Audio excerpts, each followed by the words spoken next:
चलिए दोस्तों, स्वागत है आप सभी का वर्ल्ड अफेयर्स चैनल पर। स्टार्ट करते हैं अपने आज के करंट अफेयर डेली बेसिस पर। यहाँ पर आप पढ़ सकते हैं quick point, organisation, special day, MCQ day, news of the day, NPYQs. आप मेरा टेलीग्राम चैनल ज्वाइन करें, अमन सर वाईफाई स्टडी।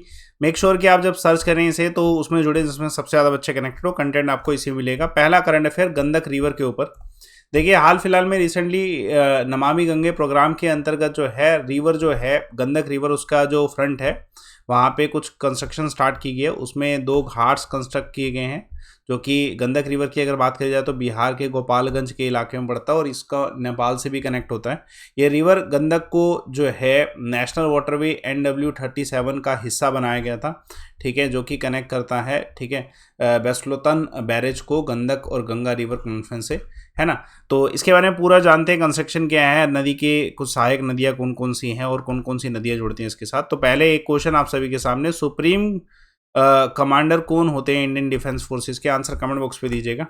चलिए, तो रिवर गंडक को गंडकी और नारायणी कहा जाता है नेपाल में, ठीक है। इंडिया और नेपाल के लिए सिग्निफिकेंट रिवर है, नदी का पानी बहुत जरूरी है। वाल्मीकि नेशनल पार्क और टाइगर रिजर्व जो है बिहार में इसी नदी के किनारे लोकेटेड है, ठीक है। इसका ओरिजिन जो है 762 मीटर अल्टीट्यूड पे जो है नॉर्थ जो धौलागिसी लोकेशन है तिब्बत के नियर, नेपाल बॉर्डर, तिब्बत और नेपाल बॉर्डर के बीच में, वहाँ पे इसका ओरिजिन है।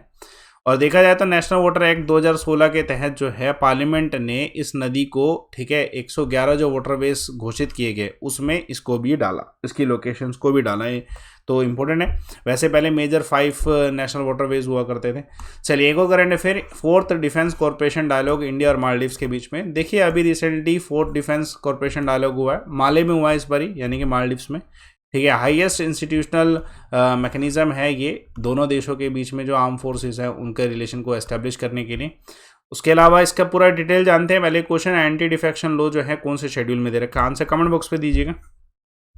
चलिए दोस्तों, जो इंडिया और जो मालदीव्स के टाई अप हैं वो बहुत सारे हैं। उसमें से सबसे बड़ा टाई अप टूरिज्म को लेके होता, ठीक है। मालदीव्स की इकोनॉमी टूरिज्म पर ही डिपेंडेड है, ठीक है।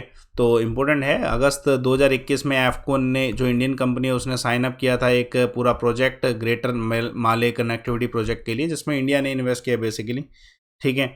तो डिफेंस कॉरपोरेशंस भी हैं बहुत सारे, लाइक, ठीक है, एक्यूवेरिन हो गया, दोस्ती एकता, ऑपरेशन शील्ड, ये सब। 2022 में national college for policing and law enforcement भी इनॉग्रेट किया गया था इंडिया के एक्सटर्नल अफेयर मिनिस्टर के द्वारा, जो कि लार्जेस्ट ग्रांट प्रोजेक्ट है इंडिया का मालदीव्स के लिए।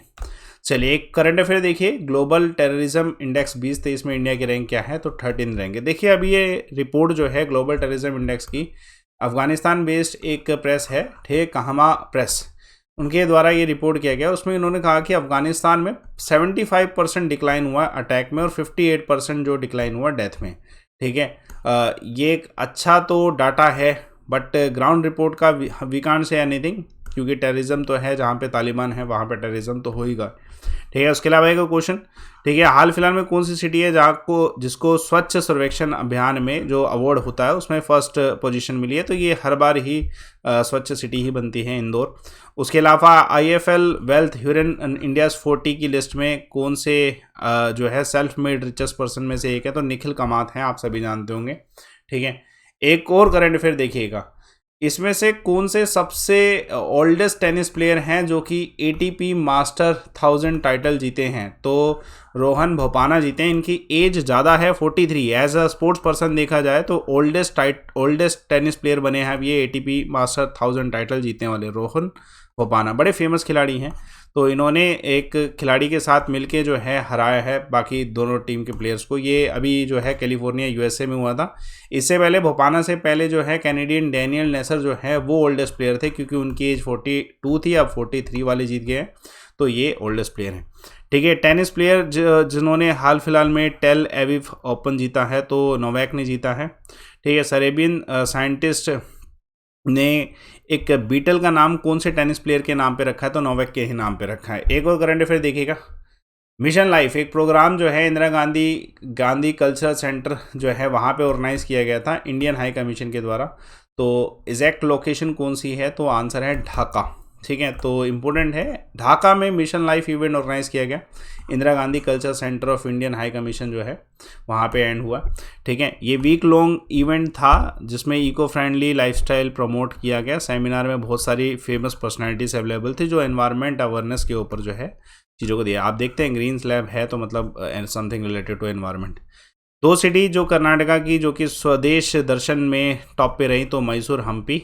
और कौन सी मिनिस्ट्री है जो समुद्रयान मिशन को लॉन्च किया है? Ministry of earth science. एक और करंट अफेयर देखिएगा, यूएई के इमार जो है ये पहले फर्स्ट फॉरेन कंपनी बनी है जिसने लॉन्च किया एक मॉल प्रोजेक्ट। कौन सी लोकेशन पे? देखिए ये कश्मीर में। आप सभी जानते हैं पहले से ही कि यूनाइटेड अरब एमिरेट ने दावा किया है कि वो जम्मू कश्मीर में इन्वेस्ट करेंगे। तो इमार एक कंपनी है, Dubai based real estate developers हैं जिन्होंने कहा है फर्स्ट फॉरेन कंपनी है जो कि कश्मीर में जो है एक मॉल बनाने वाली है। मॉल प्रोजेक्ट है, वैसे जम्मू में एक मॉल है वेब मॉल, उसके बाद फिर कश्मीर में ज़्यादा है नहीं कुछ, तो फिर यहाँ पे स्टार्ट किया जाएगा। एलजी मनोज सिन्हा जी के द्वारा इसके फाउंडेशन स्टोन श्रीनगर में रखे गए। ठीक है, एमआर ग्रुप ऑफ दुबई के द्वारा। ठीक है, इंपॉर्टेंट क्वेश्चन आपको मिल सकता है। ठीक है, प्रोजेक्ट डेफिनेटली ट्रांसफॉर्म करेगा जम्मू कश्मीर को पूरी तरीके से। ठीक है, state year of enterprises project कौन सी स्टेट ने लॉन्च किया? तो केरला।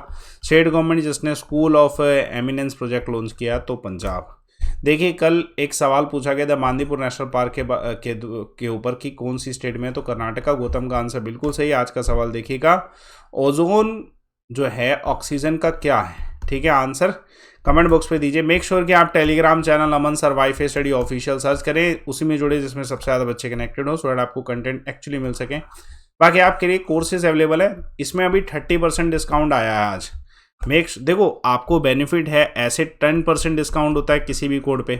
आप अभी कोई भी कोर्स लें 30% डिस्काउंट मिल रहा है लाइव अमन कोड से, तो ये अपॉर्चुनिटी आपको मिस नहीं करनी चाहिए। तो कोड लाइव अमन से आप सब्सक्रिप्शन ले सकते हैं। बाकी सेशन को लाइक करिए, शेयर करिए, चैनल को सब्सक्राइब करिए। Thanks a lot for watching.